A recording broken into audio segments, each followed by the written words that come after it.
Olá, Território Gente é o podcast que discute os caminhos da pesquisa interdisciplinar, que envolve o território e seus conflitos. Meu nome é Antônio Nicolau Rezende Oliveira, trabalhei 30 anos na Petrobras, sendo que 20 anos fui aqui na refinaria do Duque de Caxias e 10 anos na plataforma, na Bacia de Campos. Em relação à refinaria do Duque de Caxias, os bens econômicos que ela traz para a sociedade brasileira, especificamente para o município de Caxias, é de muita importância. Não só pelo aspecto socioeconômico e social também. Temos que dizer também que ela produz 55 produtos diferentes, né? Como diesel, gasolina, QEV, parafina e outros produtos aí que eu, no momento não me lembro. Mas são 55 produtos. E temos um total de 43 unidades, né, que ajudam em todo esse processo, tá? Para abastecer a todo esse sistema do Brasil em si. Né?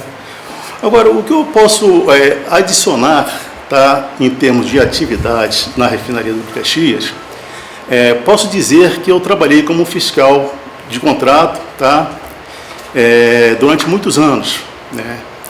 E para mim particularmente, né, foi de suma importância ver as atividades e o desenvolvimento das empresas contratadas que lá trabalham, né? Particularmente, eu vou falar um assunto aqui, tá? Que em relação aos impostos, vamos supor, ISS, essa lei 2887 que foi criada pelo Cesário. Eu mesmo tenho uma atividade de fiscal administrativa de contrato, às vezes, a empresas que de repente vinham de Salvador, Rio Grande do Sul, né? Estou falando desses dois lugares especificamente, mas são vários lugares. Faziam um trabalho aqui em Caxias, né? Ganhavam o seu dinheiro, obviamente, né, porque eles trabalharam, ganhavam o seu dinheiro, só que na hora de pagar o ISS, né, eles pagavam o ISS fora do território caxiense. Então aí era uma sangria muito grande, assim, em termos de pagamento para a prefeitura do Duque de Caxias. Eu particularmente não sabia disso, porque eu fazia os meus relatórios de pagamento. Então, a Petrobras em si, ela se preocupava mais com os impostos federais e não o imposto municipal, né?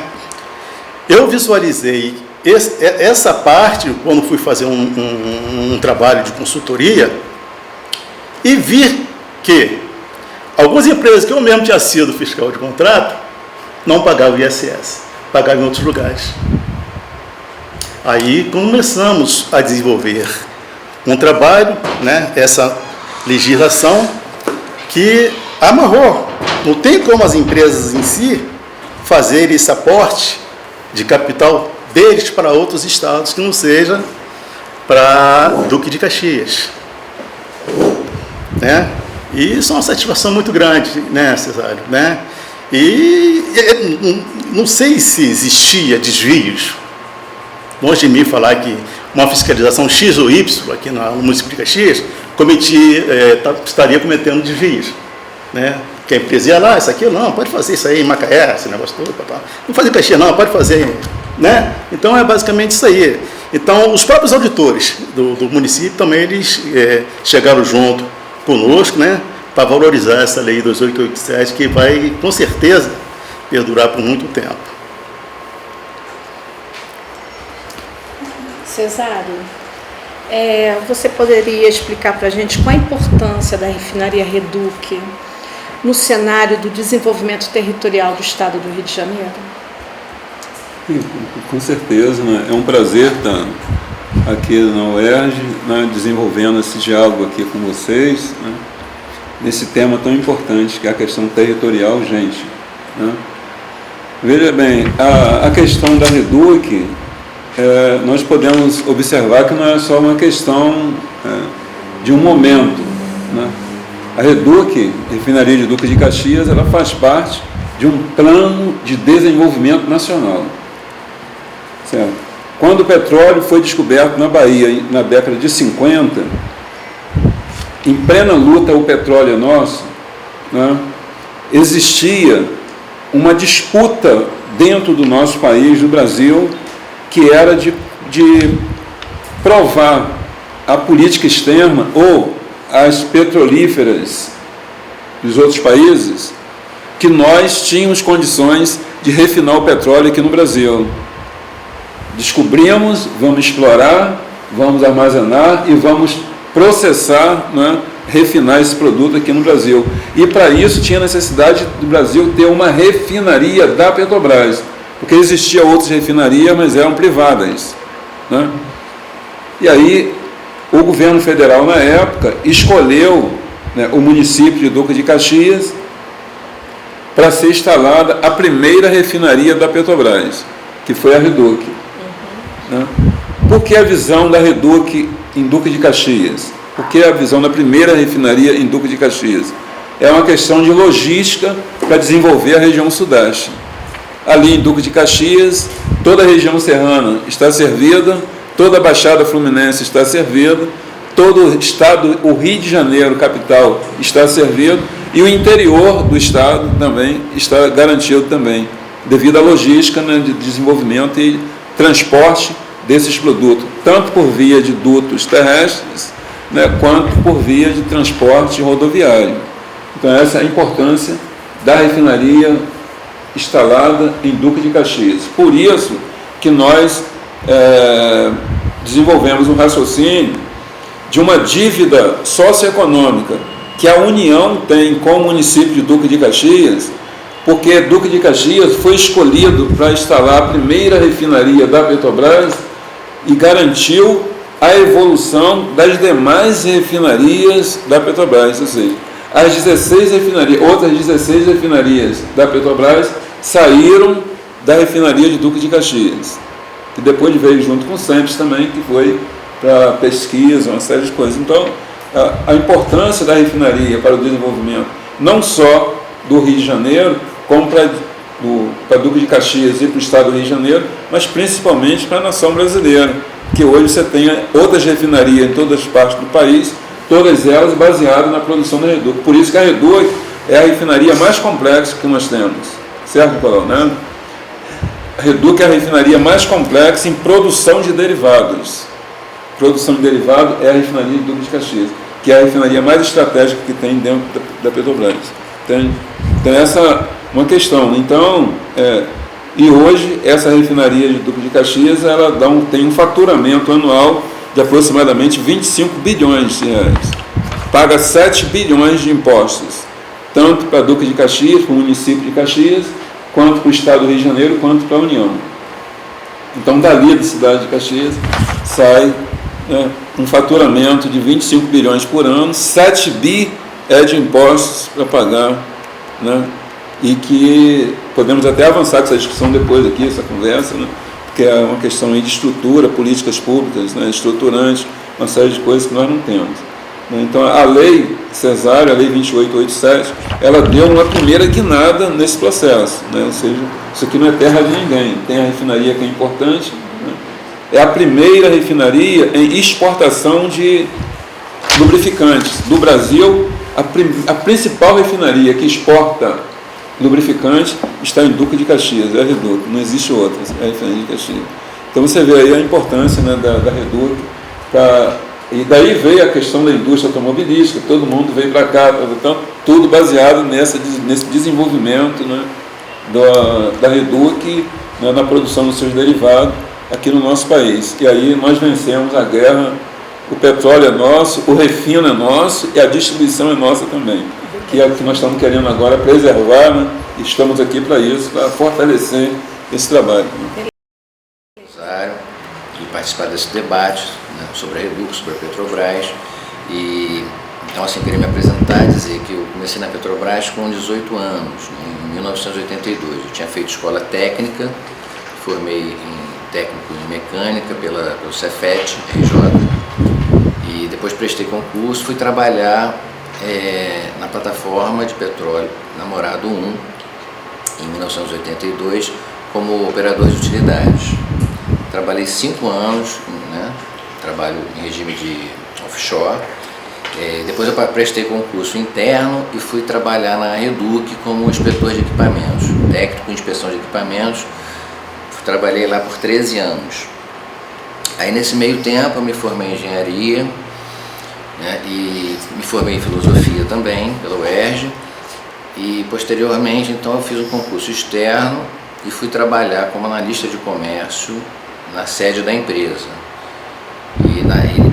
Então nesse período que eu trabalhei na sede, eu fui gerente do contrato de transporte de gás que o Brasil trazia da Bolívia. O Brasil importava gás da Bolívia e havia um contrato para esse transporte de gás. Então eu ajudava a gerenciar esse contrato, né? E posteriormente também trabalhei 1 ano na área de compliance e 1 ano também na área de responsabilidade social. Minha experiência foi essa dentro da empresa. Você tem, Leonardo, nesse momento aí, interesse em falar sobre a importância da Reduc e sobre a lei ordinária? Você quer pincelar sobre isso? Falar sobre isso? Olha, eu acho que o Cesário já abordou bem. Okay. Você também, né, Nicolau? Já abordou bem essa questão. Eu gostaria de perguntar a vocês um pouco a respeito de como vocês veem o futuro do petróleo. A gente está num momento de transição, de novas tecnologias. O que vocês acham, se isso é para um futuro mais distante, se a gente ainda tem muito de empregabilidade na indústria do petróleo? Por favor. Eu creio que sim, né? Que a Petrobras, esse processo ainda vai se expandir por muito tempo. Isso, obviamente, é questão política, né? Com certeza, eu consegui entrar na Petrobras através de processo seletivo, assim como meus amigos também. E nesse governo que está por vir, certamente haverá grande quantidade, né, de processo seletivo e valorizar bastante essa parte de petróleo e gás. O que nós temos hoje, na verdade, temos muitas empresas estrangeiras, né, que estão atuando lá na Bacia de Campos, né, e o processo de valorização profissional, né, em relação assim, ao cidadão brasileiro, pagar, de repente, um valor X para quem é brasileiro e pagar um valor Y para quem é estrangeiro, né. Falo isso porque, nos meus tempos que eu trabalhava embarcado, a gerência da Petrobras estava querendo criar a função de operador-mantenedor, né? Operador-mantenedor. Esse operador-mantenedor, o que seria na verdade? Ele iria operar a unidade, né? E se ele tivesse uma especialidade em elétrica, ele ia fazer manutenção em equipamentos elétricos também, além de operar a unidade, tá? Se ele fosse um técnico mecânico, ele, além de operar, ele teria que fazer intervenção em bombas, turbinas, compressores, tudo isso aí. Só que o salário ia manter no mesmo padrão, não seria comparado com o salário do exterior. Entendendo? Então isso aí criou uma polêmica muito grande, que muitas pessoas não aceitaram, obviamente, de trabalhar como operador-mantenedor e praticamente ficar naquele mesmo salário, né? E é basicamente isso aí, né? Mas eu creio que a Petrobras ela tem um horizonte imenso de expandir, né? De exploração ainda, que tem projeto ainda para explorar de águas profundas, tá? Por longo tempo. Obrigado. Cesário, a Lei Ordinária 2887 de 2017 mudou o que na estrutura financeira do município de Duque de Caxias? Bem, veja, essa lei aqui, né, que nós estamos falando dela, né, que é a Lei 2887, mais conhecida por Lei Cesário, porque eu fui o autor da lei, junto com a minha equipe, que é o Nicolau, fazia parte da consultoria, e outros companheiros, né, que também faziam parte. Então isso aqui foi um conjunto de companheiros e companheiras que ajudaram a elaboração da lei, né. A proposta foi minha, eu coordenei tudo, mas houve a participação de vários companheiros profissionais, inclusive de auditores fiscais da própria prefeitura, que, de acordo com a demanda que nós estávamos encaminhando, eles concordavam que tinha erro, equívoco dentro da administração da empresa, né? Então, a Lei 2887, ela veio, né, regulamentar, né, a relação do sistema Petrobras, da cadeia produtiva, não foi só a Petrobras, da cadeia produtiva, que era todas as empresas que estão envolvidas com o petróleo, gás e energia e seus derivados, etanol e seus derivados, né? Regulamentou uma relação institucional que não existia. Então, as empresas, elas usavam o território do Duque de Caxias, né, simplesmente por locação local onde ela poderia se instalar, produzir, ganhar o seu dinheiro, faturar e depois sair da cidade de Duque de Caxias e ir embora, deixando ali na cidade ali a borra do petróleo, o impacto negativo da sobra dos derivados que era descartado para a atmosfera, a agressão total ao meio ambiente, e não existia um diálogo entre essas empresas e a prefeitura. Era um silêncio absoluto. E a população que ficava questionando, e dentre vários acidentes que nós tivemos aqui, o mais grave foi aquele da Baía de Guanabara, de Dormeu, que vocês devem lembrar dele, que foi, né, o vazamento de óleo para a Baía de Guanabara. Muito bem. Então, a lei Cesário 2887, né, que eu tenho um carinho imenso por esse trabalho aqui que nós fizemos, e quero registrar que o prefeito da cidade me deu autorização para trabalhar, me deu liberdade para trabalhar, por isso que nós conseguimos avançar dessa forma. Se ele não tivesse dado autorização, ficaria difícil você desenvolver o trabalho. Então, ele me deu autorização, me deu liberdade, eu procurei avançar, e o que pôde ser feito, fizemos, né?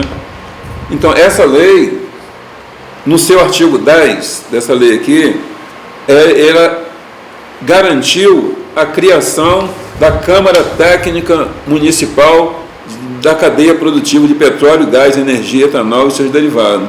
Essa Câmara Técnica, do artigo 10 dessa lei, reúne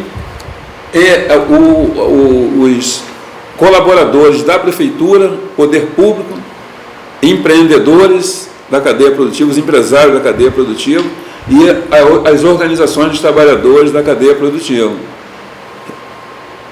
Uma reunião ordinária, mensal, que reúne todo esse grupo, e ali vai a demanda dos empreendedores, a demanda dos trabalhadores e a demanda da prefeitura.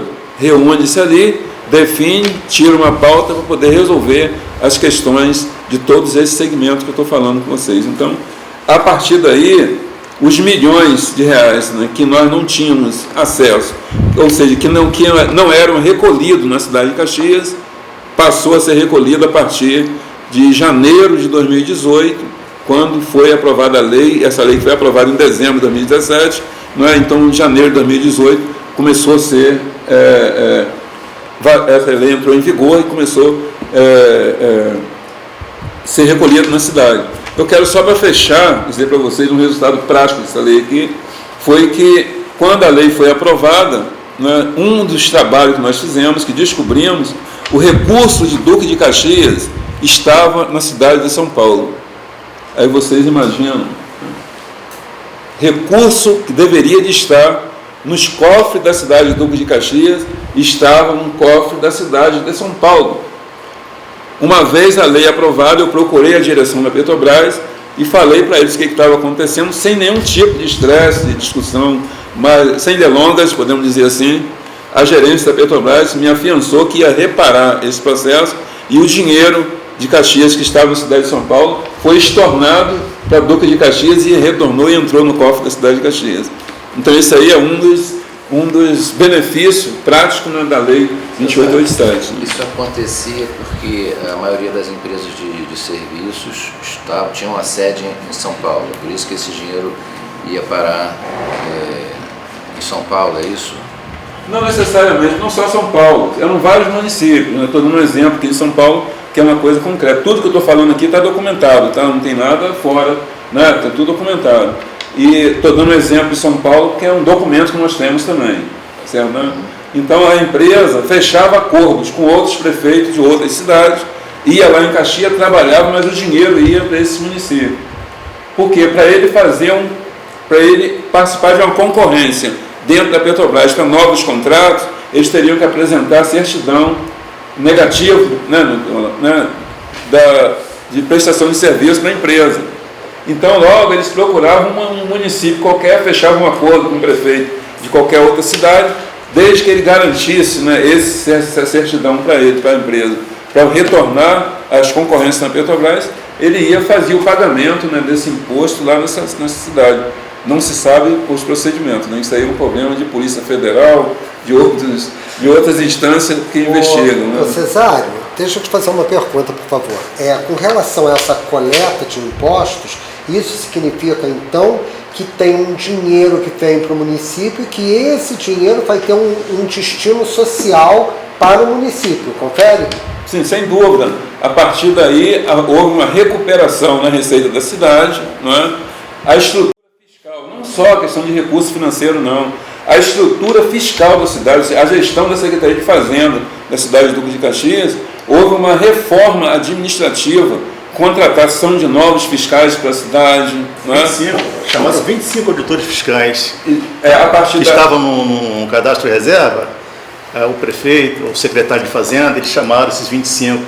Quer dizer, então eles viram ali realmente um volume de trabalho muito grande que precisava de mais fiscais, auditores fiscais. Ou seja, era o ouro negro, o grande ouro, a grande produção que tinha que ser olhada de perto para saber onde que ia esse dinheiro, ou seja, se não ficar de olho em cima, vai para outros lugares, Eu particularmente creio que se não tivesse sido feito esse trabalho, eu não sei se eles teriam chamado esses 25 auditores da prefeitura. De repente ia ficar no cadastro reserva eterno da prefeitura. Particularmente, na minha opinião. Sim, perfeito. Então essa é a realidade da lei, o que a lei 2887 trouxe para a cidade de Caxias. Eu diria que trouxe uma relação institucional do poder público municipal com todas as entidades, não só empreendedores, como movimento sindical, o CRAIA, certo? E outras organizações, Câmara da Associação dos Empresários Campos Elíseos, a SECAMP, Então as organizações começaram a procurar a cidade, a direção pública da cidade, porque elas estavam respaldadas na lei, porque a lei não é só uma obrigação do empreendedor depositar o imposto na cidade de Caxias. A lei também fala que o gestor público da cidade de Caxias tem que corresponder com esses recursos no investimento em políticas públicas na cidade de Caxias. Então há aí uma contrapartida. Então a cobrança dos empreendedores para o poder público é normal, está assegurado na lei. Essa é a questão. E outra que são as políticas públicas. Hoje nós temos, em Duque de Caxias, graças a Deus, o nosso Deus amigo nos ajudou, Oxalá nos abençoou com todos os orixás, tá certo? E hoje nós temos lá em Caxias uma ampliação das políticas públicas na cidade de Duque de Caxias pelo fato do fortalecimento das receitas da cidade de Duque de Caxias. É evidente que nem todas as políticas públicas saíram do ICM, da Imposto sobre Serviço de qualquer natureza, que é o imposto de contrato de serviço dessas empresas da área da cadeia produtiva. Mas eu te garanto que houve uma boa contribuição. Não tem ainda aqui contabilizado, mas com certeza teve uma grande contribuição. Não podemos dizer que houve assim, um crescimento do sentimento de cidadania na população. Ou seja, a partir do momento que você tem essa criação dessa tua lei, o próprio cidadão, o homem comum, ele se sente estimulado, porque ele se percebe pertencente àquele território e ele sabe que toda a cadeia produtiva e todos os impostos voltarão para a sociedade de uma maneira que ele vai usufruir isso como a ponta final desse mercado. Confere? Com certeza. E eu agradeço a professora Conceição por essa oportunidade que nós estamos tendo aqui, Conceição, todos nós aqui, que estamos aqui, a grandeza desse diálogo aqui, porque nós temos muita dificuldade. E uma das coisas que nós fomos abençoados por essa lei, por esse trabalho que nós fizemos aqui, que não houve inimizade. Eu quero gravar isso aqui. Não teve nenhuma inimizade na construção desse trabalho. Porque antes de fazer esse trabalho aqui, né, nós procuramos, eu junto com a minha equipe, toda a equipe, procurei todos os vereadores da cidade, e todos eles concordaram com a proposta do projeto de lei. Toda a prefeitura de Duque de Caxias concordou com eles chamam de novidade, a novidade da lei Cesário, na cidade de Caxias. Então, por isso, né, que eu hoje, né, sou muito grato a todos, né, por esse trabalho prestado na cidade de Caxias, e muitas coisas boas poderão vir aí agora, né, com o nosso futuro governo. Né, sabe como é que é, né? Não pode cortar, não, tem que deixar. Eu queria registrar que eu fiquei muito impressionado com esse seu trabalho, porque assim, eu como cidadão, eu não imaginava que uma refinaria que produz tanta riqueza, né, que é obrigada a pagar impostos, principalmente para contrabalançar o impacto que ela gera naquela comunidade. Naquela região, o impacto é enorme, não é só poluição, impacto no preço dos imóveis, impacto nos transportes, são diversos tipos de impacto que a comunidade ao redor da refinaria sofre. E eu jamais imaginava que esses impostos não eram recolhidos adequadamente, né? Os impostos de serviço. Quando o Cesário me explicou toda a minúcia do trabalho dele, eu fiquei muito impressionado, primeiro por não saber que isso acontecia, e segundo, de ver como também você teve que fuçar, né, dentro das estruturas fiscais da prefeitura para poder resgatar toda essa origem do dinheiro, para poder colocar esse dinheiro no lugar certo. Isso aí também foi um trabalho maravilhoso que você fez, entendeu? Que resgata a cidadania do povo de Caxias. Mas você está de parabéns, Cesário. Isso aí foi um trabalho realmente maravilhoso. Volto a repetir, nem eu mesmo, como fiscal administrativo, eu sabia dessa defasagem que existia. Está entendendo? Então, essa defasagem, na verdade, me incomodou porque, caramba, eu estou pagando X valores aí e o dinheiro não está fluindo para Caxias. A verdade é isso aí. Tá? Por quê? A obrigação do fiscal de contrato, nesse caso, lá, era saber se a empresa estava pagando o INSS, o FGTS, CSL, ICMS, esse negócio todo. Mas o ISS, nada, não custava. Inclusive, eu cheguei a conversar com os auditores lá do Caxias, falei para eles o seguinte: por que vocês não entram em contato com a alta gerência da refinaria de Caxias, ou da Petrobras, quem quer que seja, tá?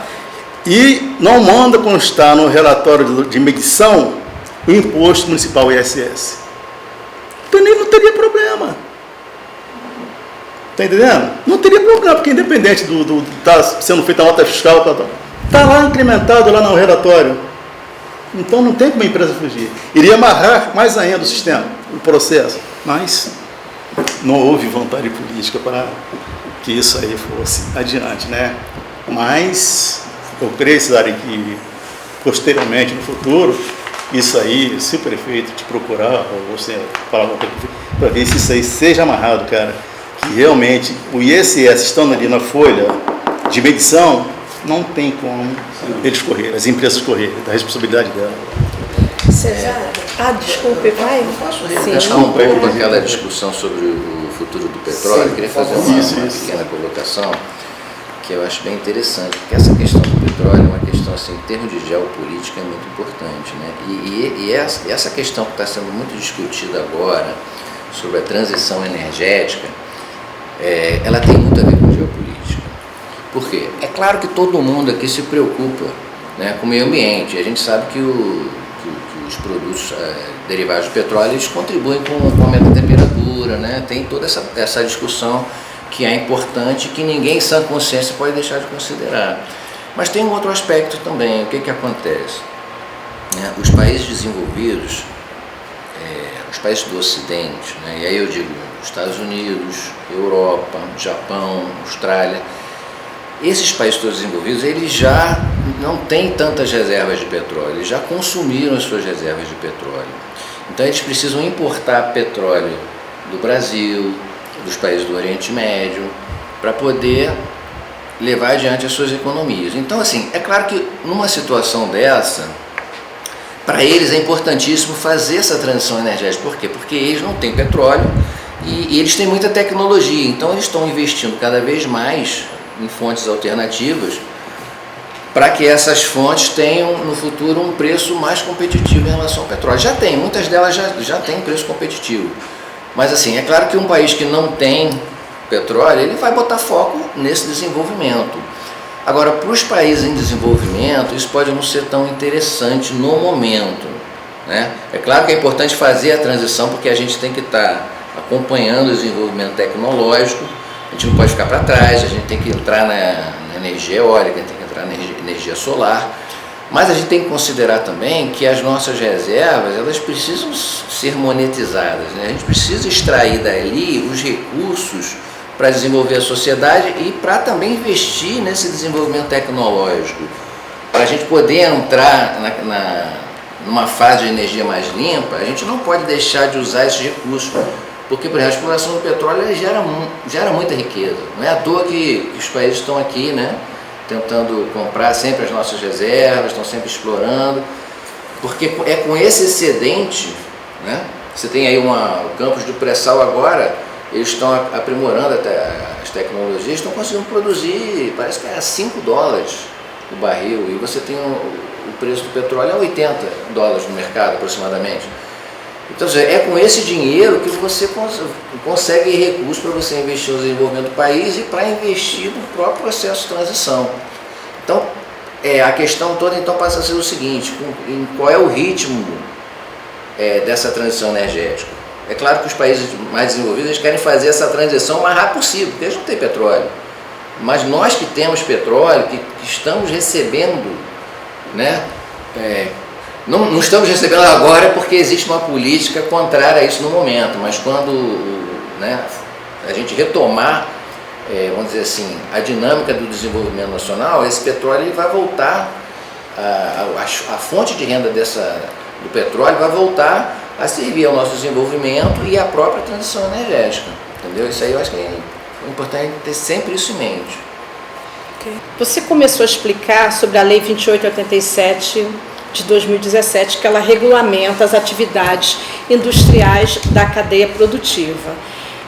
Nesse sentido, está previsto também a criação de uma escola federal, uma escola técnica federal, que alcança o ensino médio e o pós-médio, de formação de profissionais para essa cadeia produtiva. Nesse sentido, os documentos da educação profissional no Brasil apontam que a educação profissional deve ser integrada e inclusiva.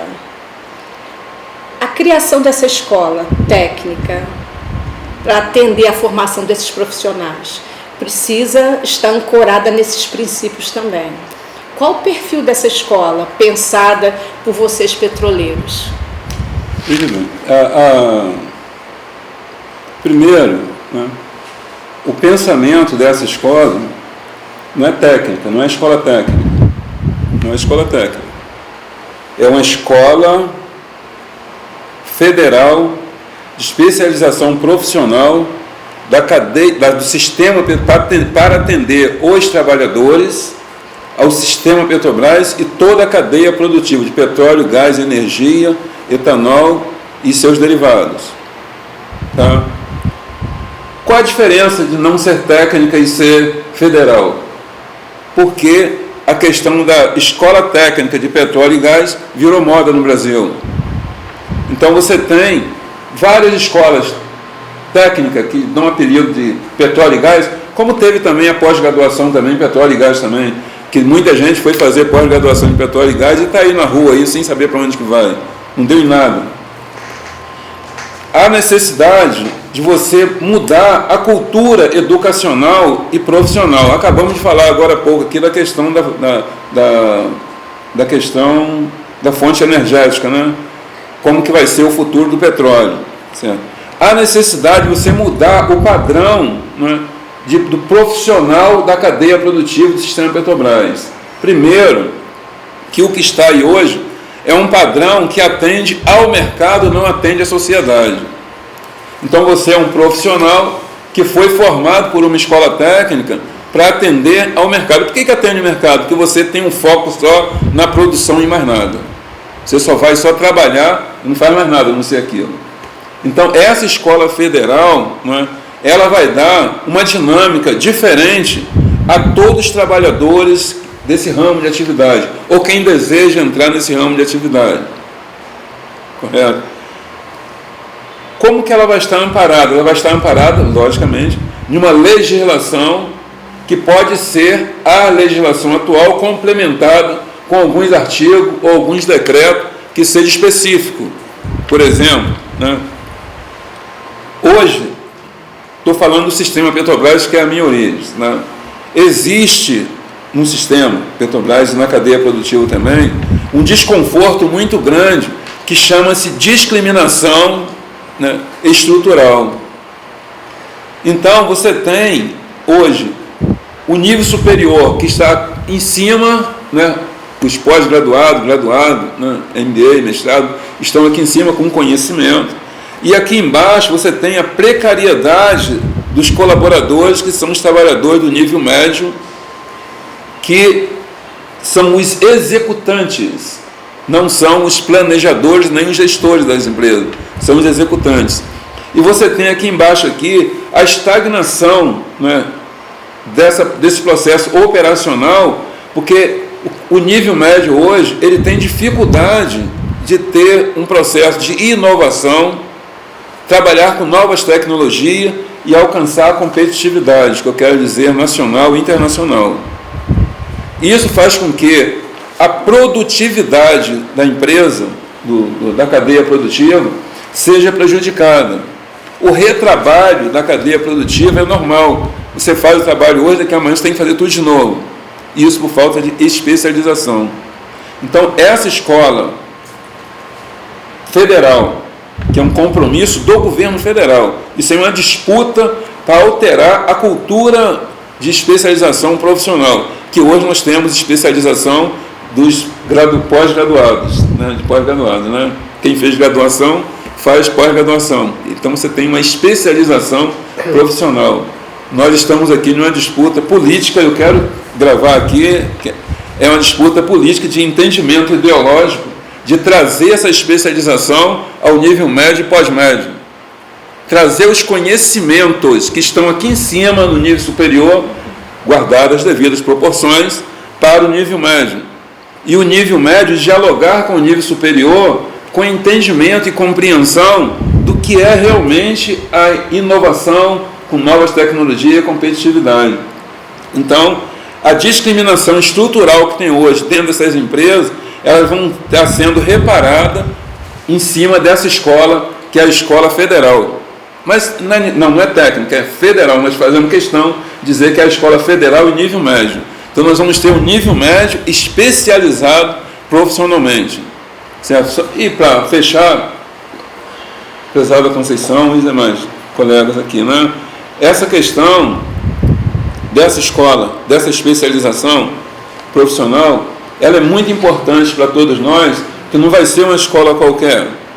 É uma escola que vai estar formando profissionais cidadãos. Profissionais cidadãos. Então, eu costumo dizer que não é só um mecânico que aperta o parafuso, é um mecânico que faz a manutenção da bomba, sabe qual é a produção dessa bomba, o produto que essa bomba vai estar bombeando, qual é o impacto dele na sociedade, qual é o impacto dele no comércio, como que é esse negócio todo. Então, a mão de obra dele, né, que ele está trabalhando ali, vai praticar o bem na sociedade. Ele vai se incomodar também com a sociedade. Exemplo, para você fazer a manutenção de uma válvula, por exemplo, se é um mecânico que não tem nenhum conhecimento, sem nenhuma formação de especialização, ele faz a manutenção daquela válvula e manda se instalar, manda alguém botar lá no lugar lá. Se vai dar vazamento, vai jogar gás para a atmosfera, vai atingir a atmosfera, ele não está nem aí, porque ele já fez o serviço dele e foi para lá. Com essa escola federal, esse mecânico que vai fazer a manutenção dessa válvula, ele vai estar preocupado em realmente fazer um trabalho nessa válvula de vedação para não vazar nada, porque ele está preocupado que esse vazamento vai atingir o extramuro da empresa, né, que são as comunidades que estão ali por perto ali. Certo?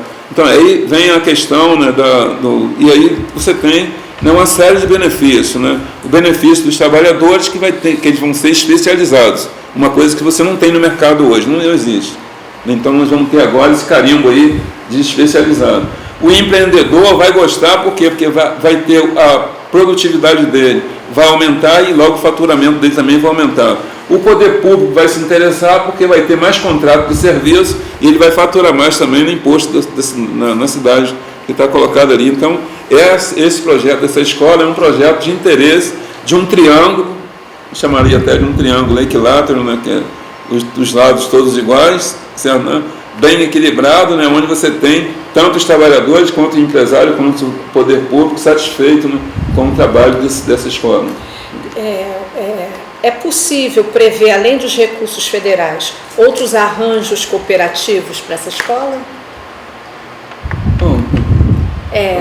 Cooperação técnica com outros países, alguma coisa assim? Com outros países aí eu briguei que vai fazer essa questão. Eu quero só falar, porque da questão do recurso, essa questão só do recurso, certo? Ela deve ser um compromisso do governo federal. Então, quem banca a escola é o governo federal. Isso é uma disputa política, não precisa você ficar dependendo não, pode ter cooperações. Então, a empresa X quer cooperar. É distinto de ter a obrigação. Entendeu? A outra empresa quer cooperar, o outro quer cooperar também. Maravilha. Agora, essa escola, a qualidade e o padrão dessa escola aqui é uma responsabilidade do governo federal.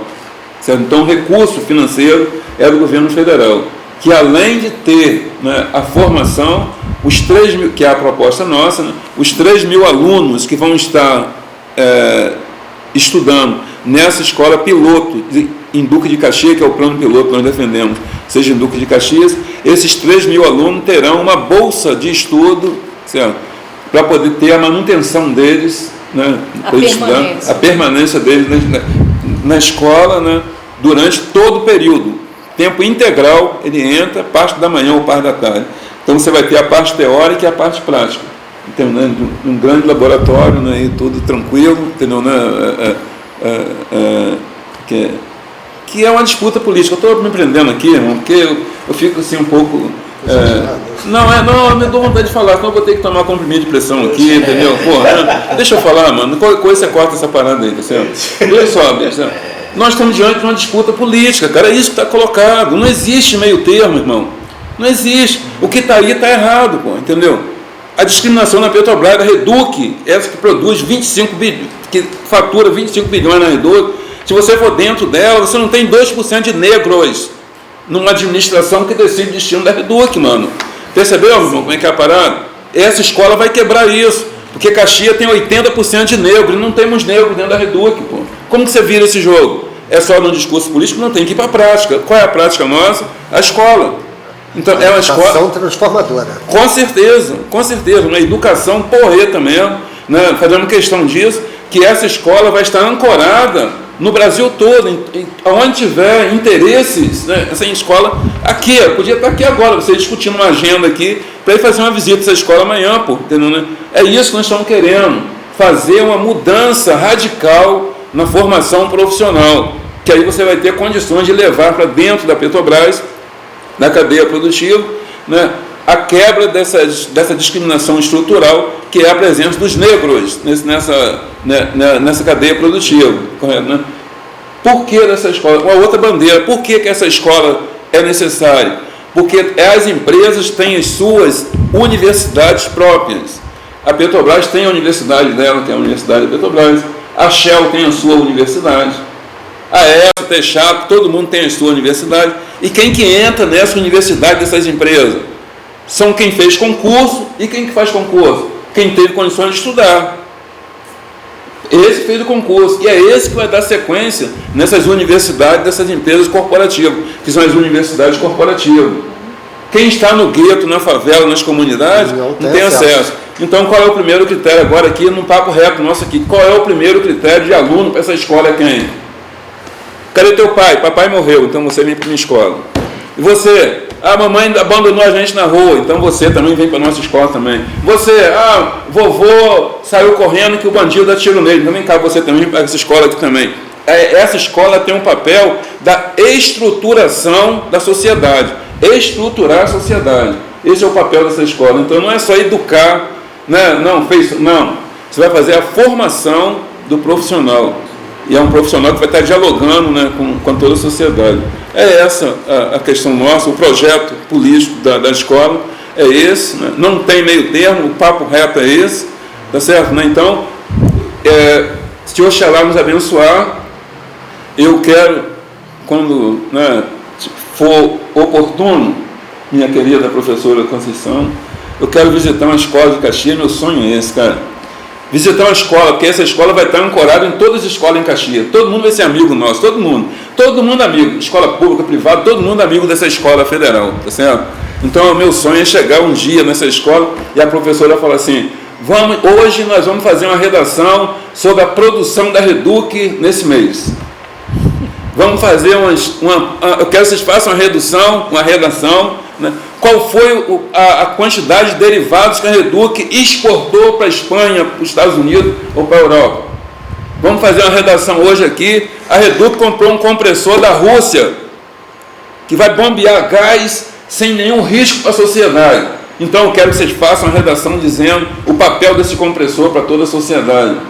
Então é você levar essa discussão dessa riqueza para dentro das escolas, para as crianças, quando for crescendo, já vão crescendo com essa questão. Se você chegar numa escola de Caxias e perguntar a um daqueles alunos lá, quando você cresceu, você quer ser o quê? Não sei, sabe? Acho que eu vou lá no Paraguai comprar lá uma muamba lá para vender aqui na Praça de Caxias, aqui, para ganhar um qualquer aqui. Então, nenhuma criança ali, cara, vislumbra uma possibilidade de uma vida saudável, uma vida tranquila, sólida, né? Porque a educação da cidade de Duque de Caxias não é uma educação que eleva o padrão social. É para manter o status quo. Caxias teve 1.350 escravos na época da escravidão. Ali era um porto onde distribuía os escravos na Baixada Fluminense toda. A base de Caxias tinha 1.350 escravos. Base lá, trabalhando em Caxias. Certo? E nós temos que manter esse padrão, que é a escravidão. E com a escravidão é como? Não dá educação de qualidade. Aí vamos aí, né? Mas é essa aí, briguei por colocar assim. Você falou quase tudo que eu ia falar. Não, é uma questão de mas eu vou tentar complementar. Você falou super bem, César. Não, obrigado, porque você falar, porque a questão do BRICS, você incentivou tanto essa questão, eu acho que é interessante. Tá. Não, eu acho assim que se eu tivesse que fazer um resumo de toda a sua proposta, eu diria que a proposta dele é uma tentativa de valorizar o ser humano e o profissional. Porque, assim, o sistema que está aí, ele não quer saber disso. Ele fornece ao trabalhador, ao técnico, aquelas informações mínimas necessárias para a pessoa entrar numa indústria. E quando entra na indústria faz um cursinho também básico para aprender alguma coisa mais específica. E essa pessoa entra para trabalhar numa indústria com conhecimentos mínimos. Por quê? Porque se você der mais conhecimento, se você fornecer mais informação, você vai gerar uma consciência, você vai gerar uma valorização daquele trabalhador. E o sistema não quer isso. O sistema quer que o trabalhador se sinta ali uma engrenagem do sistema.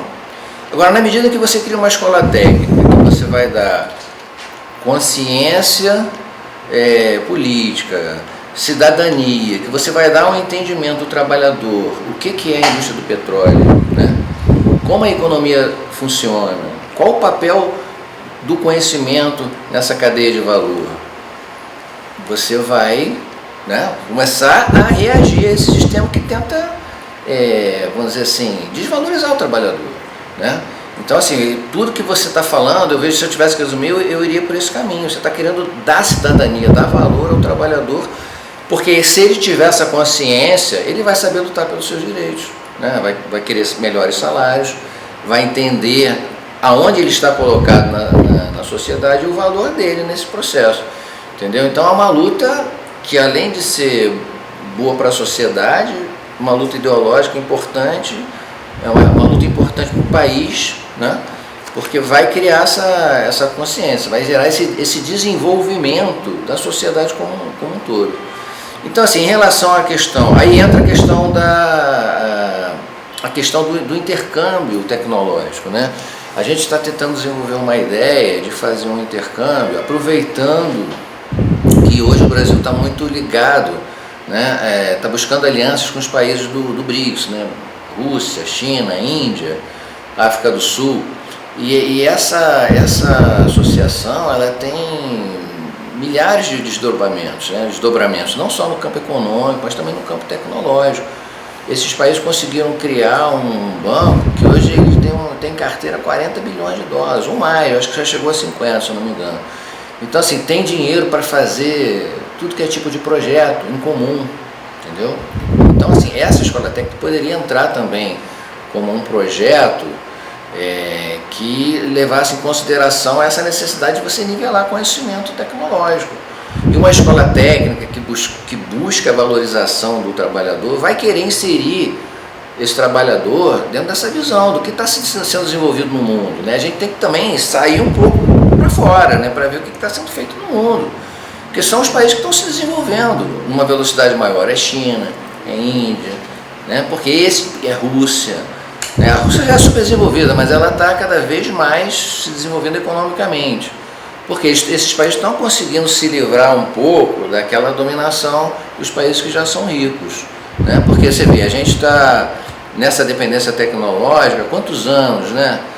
Estados Unidos, Europa, a gente continua, eles cada vez mais ricos e a gente cada vez mais pobre. Então esse tipo de associação, esse tipo de transmissão de conhecimento de forma muito, quer dizer, são migalhas, né, que eles vão passando de tecnologia, não interessa, a gente tem que buscar essa tecnologia com países parceiros, China, Índia, Rússia, que vão ajudar a gente a sair desse estado de coisa, né, que vão ajudar a gente a se desenvolver tecnologicamente, né? Então, assim, a escola técnica, ela vai procurar se abrir para o mundo também, né, para valorizar o trabalhador. É uma tentativa que a gente está buscando, conversando, para desenvolver esses projetos aí, né?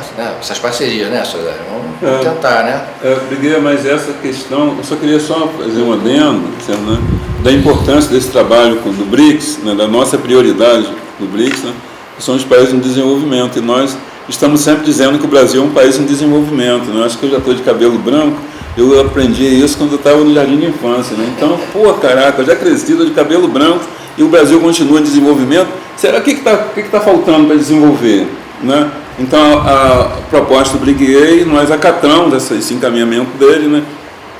Que é a nossa relação, fortalecer a nossa relação tecnológica com esses países do BRICS, tá certo? E como que se dá isso, né? A nossa escola federal, ela teria, né, um convênio, um intercâmbio, né, um intercâmbio tecnológico com esses países, com os colégios, a área educacional desses países, que são compatíveis com o nosso trabalho aqui em Caxias, aqui no Brasil, né? Então, se um compressor, né, ou uma bomba foi construída na Rússia, né, essa semana agora, a Escola Federal de Especialização Profissional, ela tem essa informação aqui em tempo real. Tempo real, tá certo? Assim como é em outros países também. Então, tudo que está acontecendo nos outros países, em forma de inovação tecnológica e competitividade da cadeia produtiva de petróleo, ela está circulando uma velocidade tremenda aqui entre os 5 países, e logo a nossa escola aqui também está recebendo essas informações. Então isso faz você fugir do processo burocrático do Itamaraty, de outras coisas a mais, fazer um intercâmbio, como que vai ser feito isso e tal, e você sai disso, porque você tem, né, uma relação, hoje graças ao processo nosso digital, você tem, né, essa informação de uma maneira bem objetiva e rápida. Você quebra os paradigmas. Exatamente. Tá? Então você é de uma empresa, você quer comprar um equipamento, uma válvula de segurança, qualquer coisa que você queira comprar, né, em outro país, você não precisa ficar dependendo eternamente do outro país para informar para você qual é o papel dessa válvula, qual é o processo de operação dessa válvula. É só você ir aonde? Na Escola Federal bate lá, eu queria saber o que está acontecendo, que assim, essa escola tem a tecnologia. Já tem a tecnologia e te fala para você na hora o que está acontecendo. Tá certo? Então, essa dinâmica leva a nossa independência, né? E uma cultura de formação profissional que vai nos dar orgulho, vai nos dar satisfação, tá entendendo, né? Então, por isso que essa escola, é uma escola de tempo integral, vai iniciando com 3.000 alunos, né? Que pega toda a Baixada Fluminense, pega todo mundo, né? Vai ser uma festa, vai ter, como diz o Lula, vai ter churrasco todo fim de semana, né? Então, essa escola, nós vamos estar pegando, entendeu, né? essa discussão, né? dessa escola, junto ao BRICS, né? Certo, né? E aí, o empresário X comprou um equipamento e ele escolheu 3 pessoas para operar esse equipamento. Quem são as 3 pessoas? Né? Então, essas 3 pessoas têm... É que o empresário X, né, o neoliberal, escolheu essas 3 pessoas, são pessoas bem requisitadas na sociedade, são pessoas, né, intelectuais na sociedade. Ninguém mais sabe, só esses 3 que sabem, porque o empresário direcionou para aquele ali. Aqui não, com a escola federal não. O Pedrinho, filho da Dona Maria, que perdeu o marido dentro da favela, sabe que chegou um compressor no Brasil com essa capacidade. Então ele também sabe dessa questão. Logo, a questão salarial desse grupo de profissionais, professores, né, e todos os profissionais, você vai elevar esse padrão. Então é uma cultura totalmente emancipatória de desenvolvimento, quebrando paradigmas, como o professor falou aqui agora. Viva Pedrinho. Então, estamos convidados para construir o plano de desenvolvimento institucional dessa escola. Exatamente. Só queria complementar. Você vê, Cesário, como é que a sua ideia de valorização do trabalhador, ela parece uma coisa tão natural, mas não é, né? A lógica é sempre a de dar ao trabalhador o mínimo de conhecimento necessário. A prova disso é que a indústria do petróleo no Brasil é uma indústria enorme, já tem mais de 60 anos no Brasil e não tem uma escola técnica voltada para esse ramo de atividade. Precisou o Cesário, né, se levantar para tentar dar esse primeiro passo, né? Porque, na verdade, a proposta dele quebra uma lógica, quebra a lógica de desvalorização do trabalhador. Entendeu? Eu sou muito ignorante nessa área, mas durante algum tempo eu procurei saber aí desse mundo offshore, né? E aí uma menina que trabalhou numa firma dessa aí multinacional de petróleo, ela me deu uma cadernetinha que tinha os tais conceitos. Eu não tinha nenhum conceito em português. Era tudo em inglês. Aí eu ainda perguntei para ela assim, então, cara, para entrar nisso, ela tem que ser muito bom em inglês, porque senão não entra. Ou seja, como que nós permitimos que alguma coisa domine o nosso ouro negro sem o nosso conhecimento? Ou seja, eu sou completamente ignorante? Como que a gente tem a coisa e não domina aquilo que se tem? A serviço de quem? Ao interesse de quem? A quem interessar possa. Verdade, é uma prova que a gente está perdendo o controle das nossas riquezas.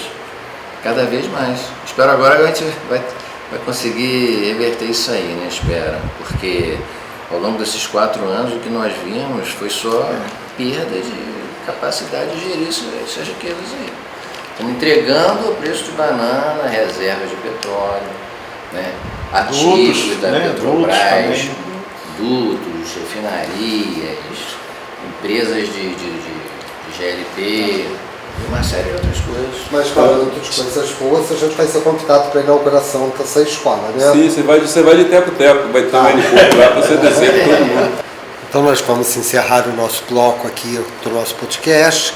Queremos agradecer ao UERJ, à diretoria do curso de pós-graduação em desenvolvimento territorial, a presença do professor Rafael e a presença de todos os nossos convidados, que foi assim de grande prazer, satisfação e elucidação de coisas que eu aprendi que eu nem pensava em aprender. Então eu agradeço muito a vocês e gostaria de passar a vocês a palavra final de cada um. Muito obrigado. Eu quero agradecer também, Celso, agradecer a professora Conceição, né, brilhante professora, né, que está sempre nos ajudando, você, o Celso, o Rafael, né, o meu irmão, né, o Nicolau, meu irmão Briguier, né, desse trabalho que nós estamos desenvolvendo. E agradecer ao UERJ, né, sempre ao UERJ, né, sempre, né, a UERJ sempre abrindo as portas para novos desafios. Né. Então, queria agradecer ao UERJ e pedir ao UERJ, pedir a vocês, né, profissionais aqui da UERJ, né, todos, né, que pudessem nos ajudar nesse trabalho, né, de termos oportunidade, através de vocês, de dialogar com profissionais de outras universidades irmãs também, né, seja a UF, o UFRJ, uma universidade privada, para que possamos levar essa proposta dessa escola federal com esse perfil, né, para a sociedade brasileira, para chegar até o presidente Luiz Inácio Lula da Silva, que eu tenho certeza que ele tem sensibilidade tranquila do calor e o clamor da sociedade de corrigir todas essas falhas que tem até hoje. E com certeza nós vamos estar evoluindo com esse projeto, né? E assim como a questão da estrutura da escola, a dificuldade que nós temos hoje de profissionais para dar aula nessa escola, nós vamos ter que ter, minha querida Conceição, né, um programa específico de formação de professores para poder dar aula nessa escola. Porque nós queremos que o nosso desejo é que os professores que entram para dar aula nessa escola, eles entram falando da cadeia produtiva, como dá bom dia para o vigilante da porta lá, até o final da outro portão da faculdade, dando bom dia e também falando também da cadeia produtiva. Isso é uma coisa que nós precisamos, né, de trazer dentro de nós, né, esse conhecimento. Ok? Então, queria agradecer. Estou muito feliz, tá? De ontem para hoje eu fiquei muito assim, preocupado de encontrar com vocês aqui. Não sabia que ia ser tão tranquilo assim. Maravilha. Beleza, estou tranquilo, graças a Deus, minha pressão está tranquila, com certeza, está bebendo. Uma boa energia, boa energia. Felicidade para todos. Tá?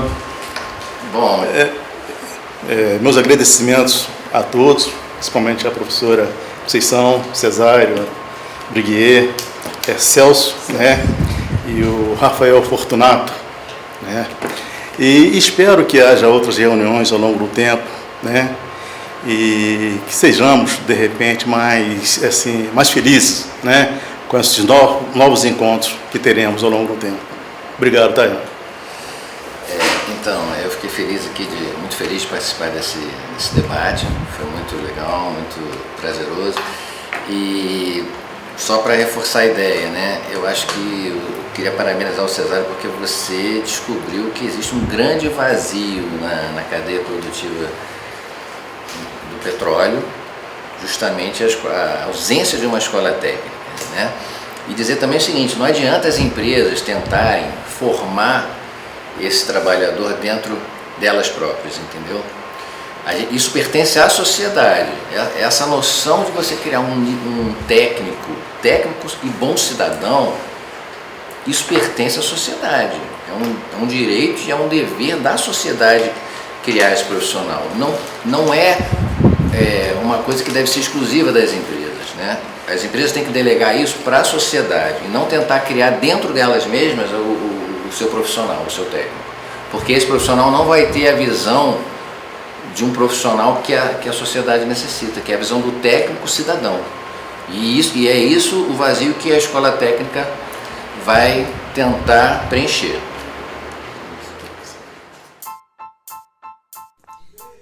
Olá, Território Gente é o podcast que discute os caminhos da pesquisa interdisciplinar, que envolve o território e seus conflitos.